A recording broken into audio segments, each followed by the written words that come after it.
It's the day before Emancipation Day, a time when we reflect on the struggles, sacrifices, and later successes of our ancestors. Whether you observe 1834 or 1838 as the day when our people were freed from the shackles of slavery, we want you to take some time to internalize the challenges we face and resolve to address them in a constructive way. Thanks for joining us on another edition of Jamaica Magazine. I'm Adrian Atkinson, your host for the next half hour. The program starts right now.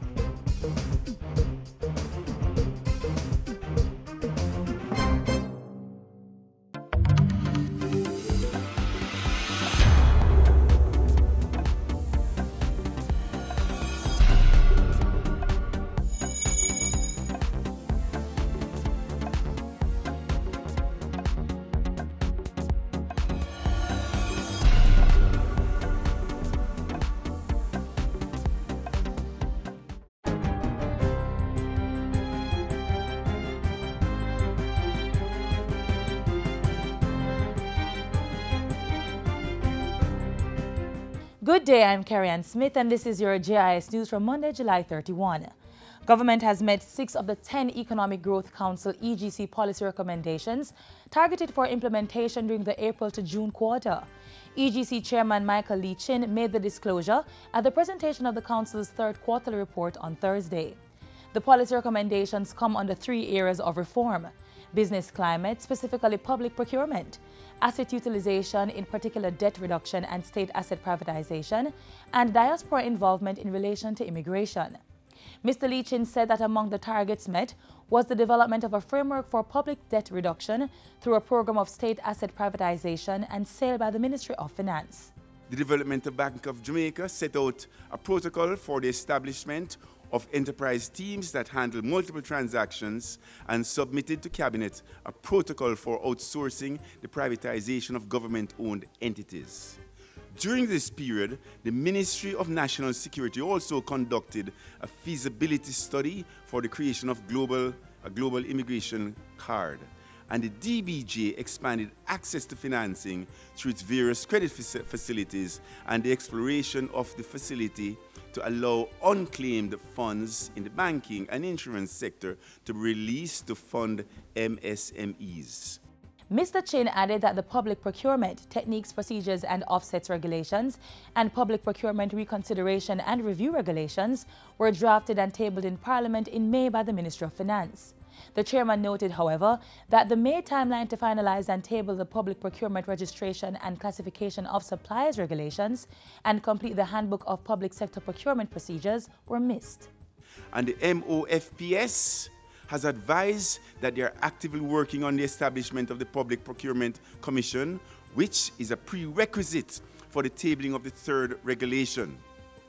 Public procurement is an important tool for stimulating economic growth and development.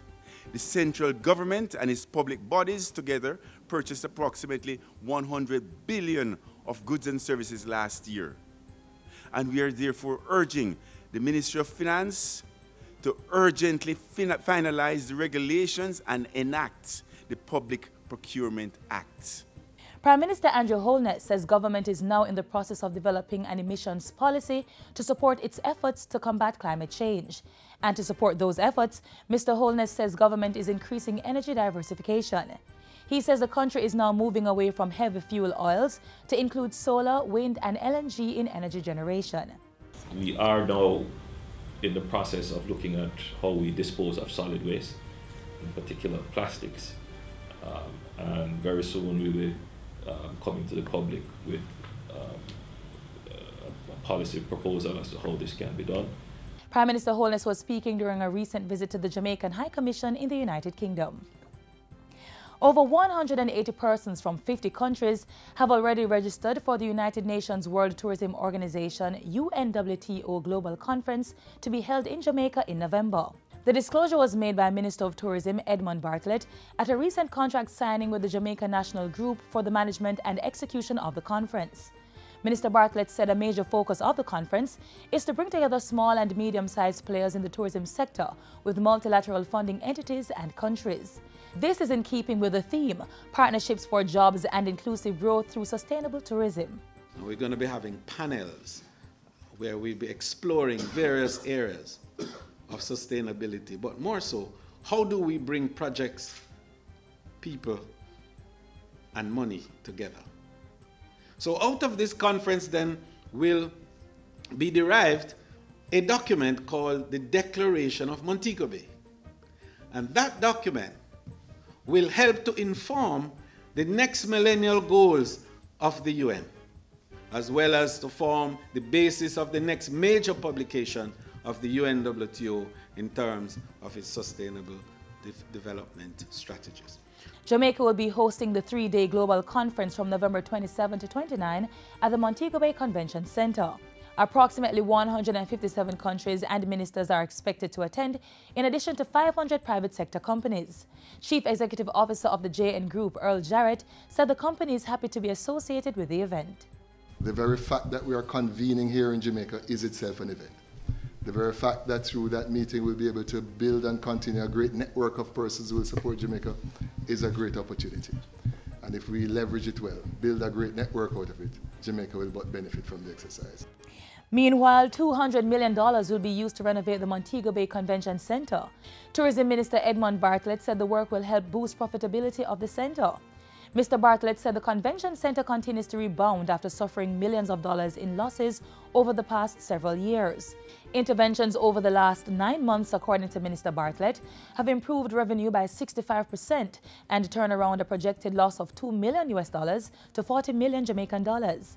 The tourism minister assured that renovation will be completed in time for the United Nations World Tourism Organization Global Conference.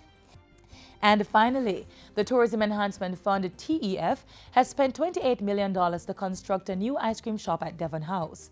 The new property, established on the north lawns of the historic location, consists of 5,000 square feet and doubles the size of its previously located courtyard and kiosk outlets.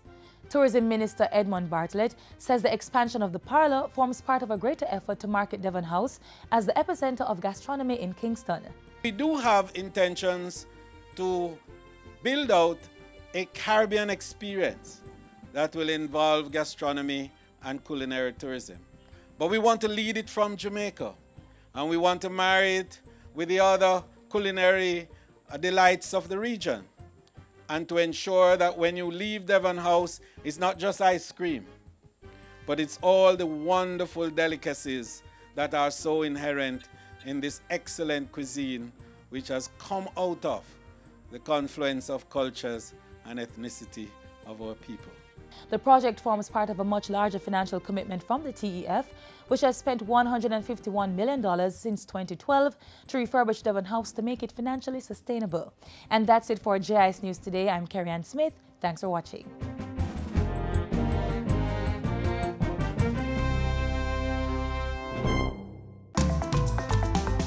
Nominations are now open for the 2017 Prime Minister's Youth Awards for Excellence. Persons 15 to 29 years old may apply and be recognized for their work in 11 exciting categories. There's also a Jamaica 55 commemorative category for youth engaged in community-based volunteerism. Access nomination forms by visiting moey.gov.jm, youthjamaica.com, or any youth information center across the island. Nominations close August 31.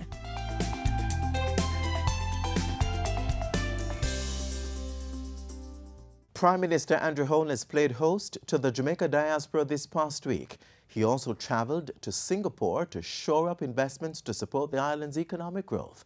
Get the details next.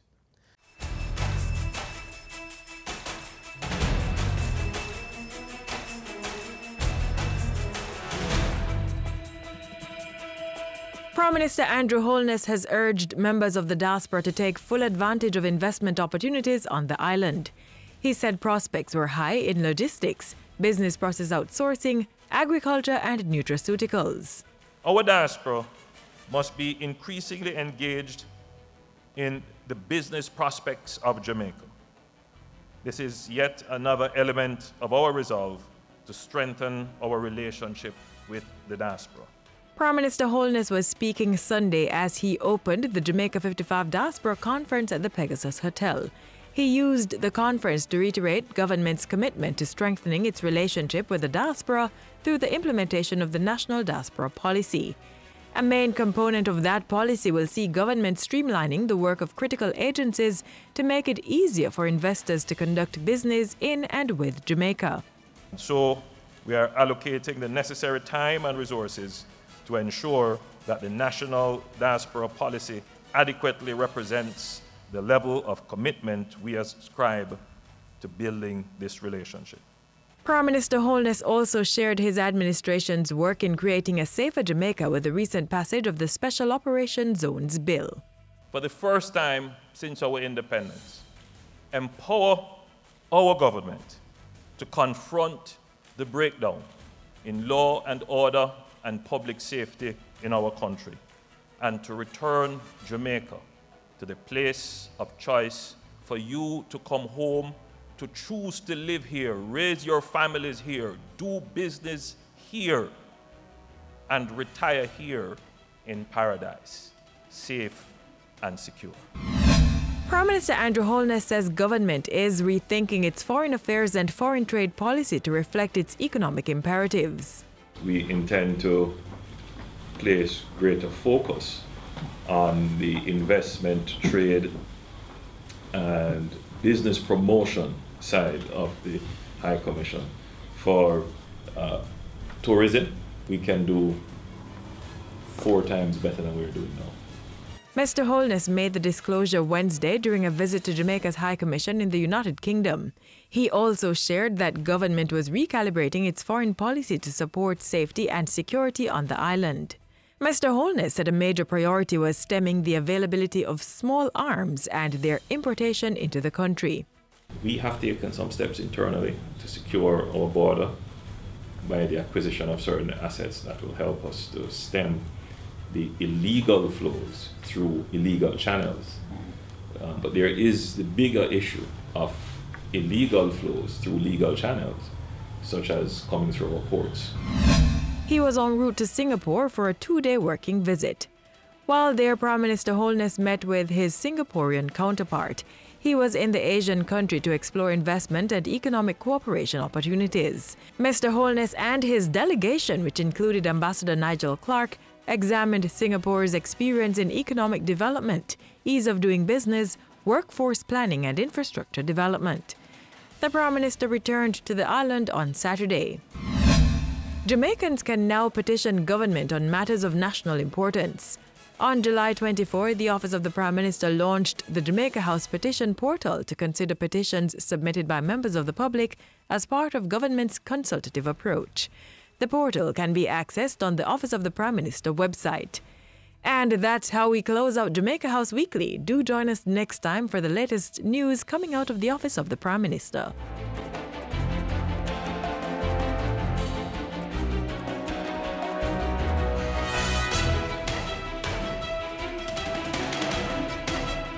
Protect Jamaica, plant your grass. Help us become more resilient to climate change impacts. Protect Jamaica, plant a tree. It improves the island's national biodiversity. Trees may be fruit, ornamental, or timber, but must be native or suitable to the area's natural landscape. Join the Jamaica Million Tree Campaign and help to plant 1 million trees by June 30, 2019. This is a call to action by the National Environment and Planning Agency.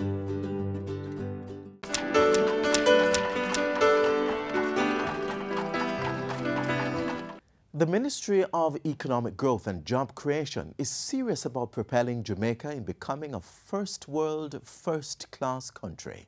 And part of that focus is the use of technology to transform government and private sector processes. Take a look. It's all around us. It influences how we work, learn, live, play, and plan for the future.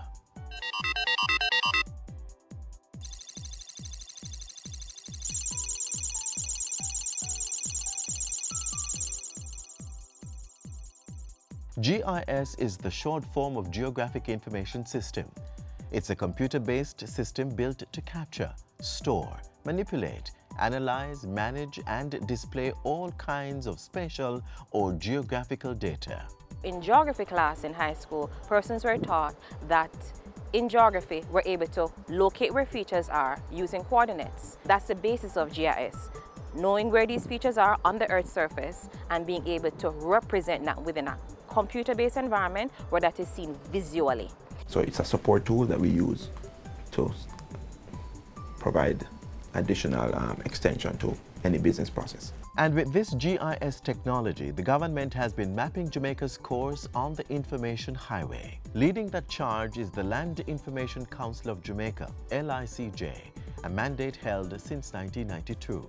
Jamaica is considered the leading country within the English-speaking Caribbean with regards to GIS. We're able to provide direction, policy development. In addition to coordinating the implementation of a National Land Information Policy Strategy, the LICJ has also been instrumental in developing a national GIS network. And with the foundation set, the Council is now focused on establishing and implementing a National Spatial Data Infrastructure, NSDI. Through that infrastructure, government will be able to capture, manage, maintain, integrate, discover, and distribute spatial data at all levels of society. The LICJ's mandate is executed through its secretariat, the National Spatial Data Management Division, NSDMD. We provide a lot of technical support to all of these various government agencies that actively use GIS to carry out their mandate. We train these persons. Apart from that, we facilitate conducting GIS needs assessments. Government is currently the largest user of geospatial and related technologies, and that usage runs throughout government. It's seen in the water sector, transport, disaster management, environment management, national security, education, health, and agriculture. But no other area has seen the proliferation of GIS technology than that of land use and development. At the Urban Development Corporation, GIS is used to streamline operations in various departments, including estate management, business development, architecture, and corporate security. We're on the road now to our 50th anniversary, and we see GIS as being that enabling tool to provide UDC now with not just the way to make better decisions in development, but also improving UDC's image as a modern entity. The same is true for the National Land Agency's land titling, land valuation, surveys and mapping, and estate management divisions.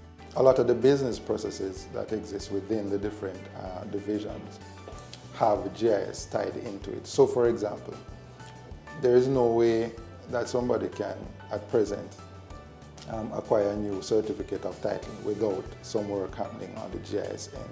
The National Works Agency also uses GIS in project planning, land acquisition, and location analysis. Everything that we do has a spatial component to it, and it's hard to deny that GIS is going to play a role in all of that.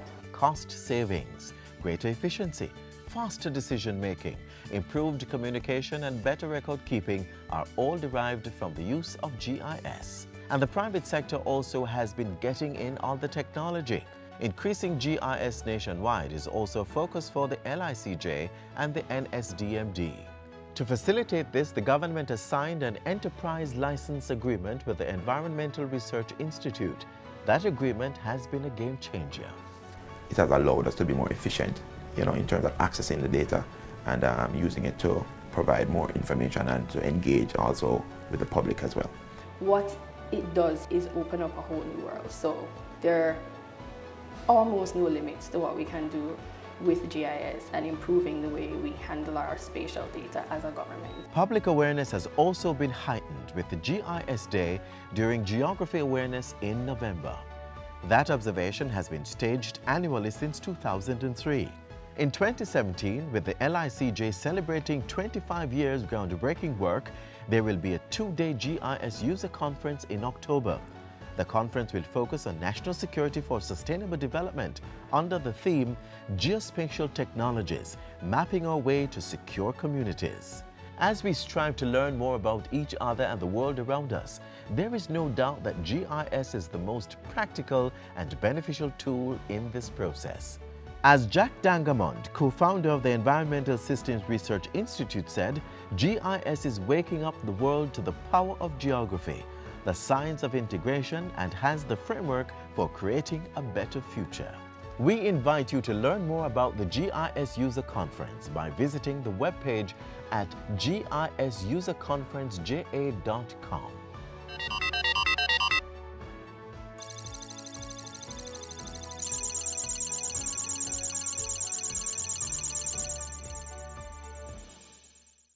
Conjunctivitis, otherwise known as pink eye, is caused by viruses which enter the eye through contaminated surfaces such as your hand, wash rags, cosmetics, handkerchiefs, contact lenses, and other personal items. Symptoms include redness, watery, itchy, and/or burning eyes, as well as hypersensitivity to light and grainy feeling in the eyes. To prevent pink eye infection, do not share makeup, eye drops, wash rags, towels, or pillowcases. Also, avoid coming into contact with persons with pink eye. If you experience symptoms of pink eye, wash your hands with soap and water regularly. Avoid rubbing the eyes and see your doctor. Do not attend school, work, or other crowded places until the infection clears up. For more information, visit the Ministry of Health website, moh.gov.jm. As we gear up to celebrate Emancipation Day, watch and be inspired by one of our national heroes. It was Christmas time in 1831, and Samuel Sharp, an educated Creole slave and a deacon at the Burchell Baptist Church in Montego Bay, was fine-tuning the plans for the first sit-down labor strike in Jamaica. It was a master plan. It was a bold plan. It was way ahead of its time. And it was done in circumstances which were threatening and difficult because there was no freedom and because the laws said it was okay for men to be slaves, for people to be slaves. So there's nothing on their side except way over in England, some emancipators, because even their missionaries were telling them, take it easy, don't do anything. Remember the Bible says, submit to your masters and be quiet and content. You know, so there was nothing on their side except this feeling that this obscenity had to end with their generation and not go any further. The plan was to have an all-island sit-down strike by slaves at the end of the 3-day Christmas holidays between December 25 and December 27. It was the ideal time, as the sugarcane crop would be ready for harvesting by then, and if it wasn't reaped quickly, the crop would spoil. To lose a whole crop of cane spelled certain economic disaster for the island, which depended heavily on sugar as the main income earner. Sam Sharp believed that the planters would be compelled to negotiate freedom and salaries for the slaves returned to work. What Sam Sharp said, you know, we're going to sit down quietly and we're now working again until they pay us. And somebody asked him, but what if they force us, if they try to force us to work? He says, then you have to make up your mind. Either you're going to fight or what? But there was that down the road if the thing didn't work. The plan of passive resistance didn't work. On December 27, the Kensington Estate Great House was set on fire. It was felt that several slaves, drunk from the lavish distribution of rum during the merry season, started the fires. The destruction and the terrible loss of lives on that day and ensuing months have gone down in the pages of history as the Christmas Rebellion. Sam Sharp's freedom campaign never turned out the way he planned. He gave himself up to the authorities in a bid to end the slave killings and accepted responsibility for the rebellion, even though a number of actions were taken that did not meet with his approval. He was found guilty of inciting rebellion and administering unlawful oaths. How long shall they kill our prophets while we stand aside and look? Some say it's just a part of it. We've got to fulfill the book. I would rather die upon yonder gallows than live in slavery. His tremendous courage was seen even to the point of death when he was hanged on the 23rd of May at the age of 31 years. Is all I ever had. Redemption songs. Redemption songs. Redemption songs. It doesn't matter that the whole of the legal system said it was okay. and that even some of the churches felt it was all right. As far as they were concerned, it was a violation of humanity and of the compact between man and God, and it had to end. And I think the whole question of how he went about mobilizing the people against this great evil in the face of what was almost certain death if they failed is something that we have to be very, very appreciative of. Daddy Sharp, as his followers affectionately called him, is now seen as the predecessor of the trade union movement as he fought for the labor rights of slaves. Sam Sharp's life holds many valuable lessons for Jamaicans today. Although born in poverty, regarded as nothing more than an inanimate object by society, he taught himself to read, argued constructively, and presented himself always as a man of honor. This man of remarkable intellect, courage, and physical and moral authority succeeded in imparting his vision to more than 20,000 slaves in 5 parishes, instilling in them the desire to fight for the freedom so many of us enjoy today. It was his selflessness which propelled Sam Sharp to hero status in 1975. A monument to his self-sacrifice now stands in the heart of Montego Bay in a square named in his honor. Sam Sharp, freedom fighter, martyr, national hero.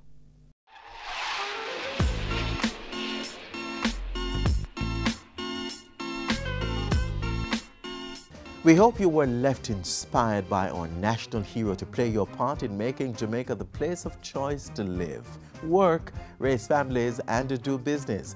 Be sure to join us online for more inspiring content. We are available at jis.gov.jn on Facebook, Instagram, and Twitter. There's also a mobile app that's Android and iOS compatible. On behalf of the entire team here at the JIS, I'm Adrian Atkinson. Thanks for watching. This has been a production of the Jamaica Information Service, the voice of Jamaica.